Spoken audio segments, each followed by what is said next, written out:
Makeup वाली जिठानी। यार ज्योति, तेरी तो शादी हो गई, मतलब तेरे पास तो अब मेकअप करने का परमिट आ गया।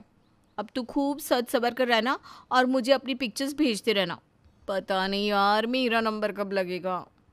सुनैना तो पागल है क्या? तुझे क्या लगता है शादी का मतलब बस मेकअप, साड़ी और गहने ही होता है? अरे यार, जब आंखों के सामने डिजाइनर साड़ियाँ, ज्वेलरी और मेकअप रखा हो तो बंदा कुछ और सोच भी कैसे सकता है। हदे यार, ऐसी भी क्या दीवानगी सजने संवरने को लेकर कि तू ऐसी ललचाई नज़रों से मेरा मेकअप बॉक्स देख रही है। तुझे पता भी है तेरे पास टोटल कितने फाउंडेशन है? इतना मेकअप का सामान भरा हुआ है कि कॉस्मेटिक की एक शॉप खोली जा सकती है। अरे यार, मेकअप का प्रोडक्ट खरीदने से क्या होता है? मेरी मम्मी मेकअप करने कहाँ देती है, हमेशा यही कहती रहती है, शादी हो जाए इसके बाद करना ये लीपा पोती। मेरे अरमान तो दिल में दबे रह जाते हैं बस। वैसे बात तो मम्मी की भी सही है यार, घर में बिना वजह मेकअप करके कौन बैठता है। ऊपर से कोई रिश्तेदार आ जाए ना तो ऐसी नज़रों से घूरते हैं जैसे कोई अपराध कर दिया हो। तो इसका मतलब तुम्हें शादी बस अपना मेकअप का शौक पूरा करने के लिए करनी है? यार मैंने ना इतनी मेकअप ट्रिक्स सीख ली है, अब बस मुझे मौका भर चाहिए। मैं तो हर रोज़ एक नया मेकअप लुक ट्राई करूँगी। सुनैना की भोली भाली और प्यारी प्यारी बातें सुनकर ज्योति खिलखिलाकर हंस पड़ती है। पता नहीं शादी के बाद तेरा क्या होगा बेटा। आजकल शादी करना भी उतना आसान काम नहीं रहा। वहाँ भी ना पूरी पॉलिटिक्स खेली जाती है, और जितनी तू सीधी सादी है ना तेरा भगवान ही मालिक है। ज्योति शादी करके अपने ससुराल चली गई थी और कुछ ही दिनों बाद सुनैना के रिश्ते की बात भी विकास के साथ चल पड़ी थी।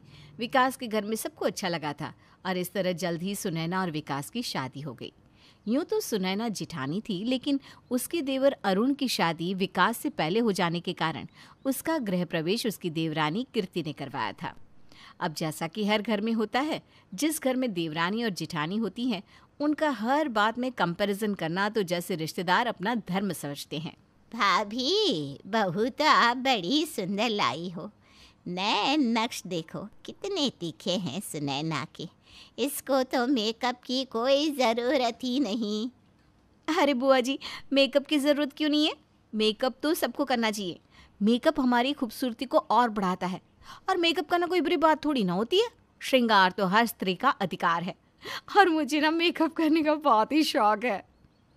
मुंह दिखाए के दिन ही नई बहू सुनैना के मुंह से ऐसा जवाब सुनकर बुआ सास रुक्मिणी का मुंह टेढ़ा हो गया था। भाभी, बड़ी तेज तर्रार है ये सुनैना। सिर्फ नए नक्श ही तीखे नहीं है, उसके ज़बान भी तीखी है। अभी से अलर्ट कर रही हूँ आपको, लगाम कसकर रखना सुनैना की। अरे दीदी, बहू है हमारे घर की, कोई पालतू जानवर थोड़े ना है कि उसको लगाम कस के रखेंगे। बच्ची है, अभी नई शादी हुई है, संभल जाएगी। अरे कीर्ति बहू को देख लो, देवरानी है पर कितनी सादगी से रहती है। और एक अपनी इस नई नवेली सुनैना को देख लो, 16 श्रृंगार करते तो बहुत औरतें देखी है, लेकिन आपकी बहुरिया तो 56 श्रृंगार करके आई है। और श्रृंगार ही नहीं, ज़बान भी पटर पटर चला रही है। मैं तो बता रही हूँ भाभी, मुझे उसके लक्षण ना ठीक नहीं लगते। काजल तो देखो ऐसे भर भर के लगा रखा है जैसे कसौटी जिंदगी वाली कोमोलिका हो। ये पहली बार था जब सुनैना के मेकअप को देखकर उसकी तारीफ करने के बजाय कोई उसमें कमियां निकाल रहा था। बेचारी सुनैना को कहाँ पता था कि ससुराल बड़ी टेढ़ी खीर होती है। नई बहू के घर में आती ही उसके उठने, बैठने, चलने, हंसने, हर बात से उसको जज किया जाता है। और फिर विंग लाइनर और गालों पर लाली लगाने वाली बहू को तो जज करना ही था। 2 दिन बाद, अरे कीर्ति, आज मम्मी जी ने मुंह दिखाए का प्रोग्राम रखा है, तुम मेरी तैयार होने में थोड़ी सी मदद कर दोगी? कैसी बात कर दी भाभी आपने, मुझसे तैयार होने में मदद मांग रही हैं आप? अरे मुझे तो मेकअप का म भी नहीं आता, मैं कहाँ मेकअप करती हूँ। मुझे तो सादगी से रहना पसंद है। और आप तो अभी भी एकदम तैयार ही नज़र आ रही हैं। मुंह दिखाई के लिए अभी और तैयार होना बाकी है क्या?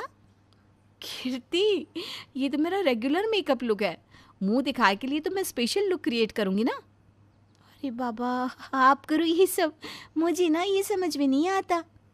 सुनैना घंटों तक तैयार होती है और तैयार होने के बाद मुंह दिखाई में शामिल हो जाती है। मुंह दिखाई करने आई महिला कहती है, देख रही है आरती जी, इनकी नई बहू तो बड़ी चटक मटक नजर आ रही है। कहाँ कीर्ति, कहाँ ये सुनैना? ठीक कह रही है बहन जी आप। कीर्ति जितनी सीधी सादी है ना, ये बड़ी सुनैना उतनी ही तेज तर्रार निकलेगी। कुछ ही दिनों की बात है, उसके बाद देखो रोज इनकी घर से धमाकों की आवाज सुनाई देगी। अरे बहन जी, क्या धमाके होंगे इनके घर। कीर्ति को तो दबा के रखेगी ये। बेचारी सीधी सादी गऊ सी लड़की कुछ बोल ही नहीं पाएगी इसके सामने। सुनैना के मेकअप के बारे में तरह तरह की बातें कर रही थी मोहल्ले भर की औरतें। सुनैना की शादी को अब 1 सप्ताह बीत चुका था। 1 सप्ताह के बाद सुनैना की सास ने वापस अपना स्कूल ज्वाइन कर लिया।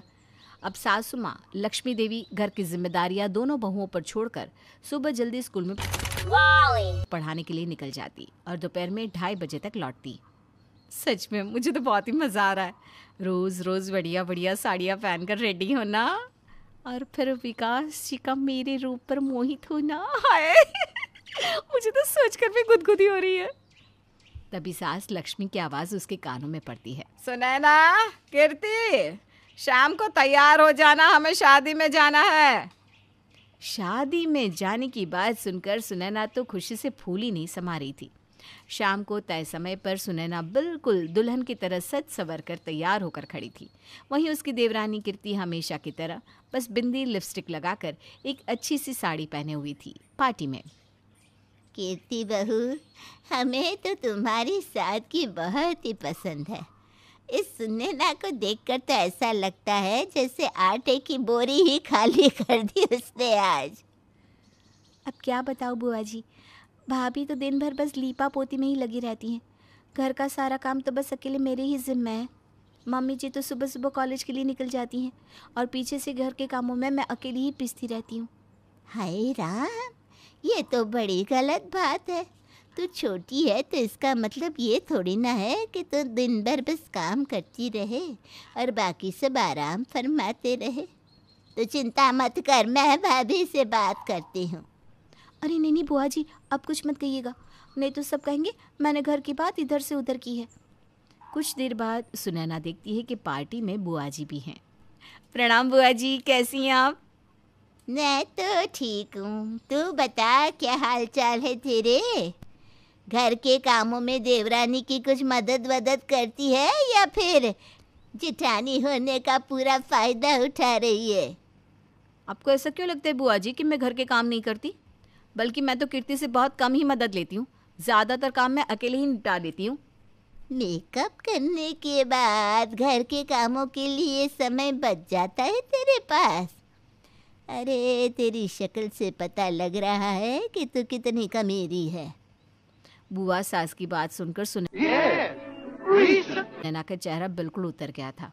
वो वहाँ से उठकर एक कोने में जाकर फूट फूट कर रोने लगती है। अरे बेटा, क्या बात हो गई? ऐसे रो क्यों रही है तू? मम्मी जी, माना मैं सच सवर कर रहती हूँ, लेकिन क्या इसका मतलब ये है कि मैं घर के कामों में मन नहीं लगाती या फिर मैं घर की जिम्मेदारी नहीं समझती? अगर कीर्ति को सचना पसंद नहीं है तो इसमें मेरी क्या गलती है? सब मुझे कीर्ति जैसा क्यों बनाना चाहते हैं? सुनैना की सास लक्ष्मी को समझते देर ना लगी कि हो ना हो बुआ जी ने ही सुनैना से कुछ कहा है। जी, अब सुनैना के पीछे क्यों पड़ी है? माना कि वो सच सवर कर रहना पसंद करती है, लेकिन इसका मतलब ये तो नहीं कि वो गलत हो गई। दिल की बहुत अच्छी है सुनैना, हमारा इतना सम्मान करती है, हर काम खुशी से करती है। आप क्यों उसे बातें सुनाती रहती हैं? अरे मैं क्यों सुनाने लगी आपकी बहू को? वो आपकी ही छोटी बहू आई थी कुछ देर पहले और आपके घर का सारा चिट्ठा बता कर गई है। आप चाहे जितने पर्दे डाल लो, सच्चाई तो कीर्ति बता ही चुकी है। अच्छा, ऐसा क्या बताया कीर्ति ने?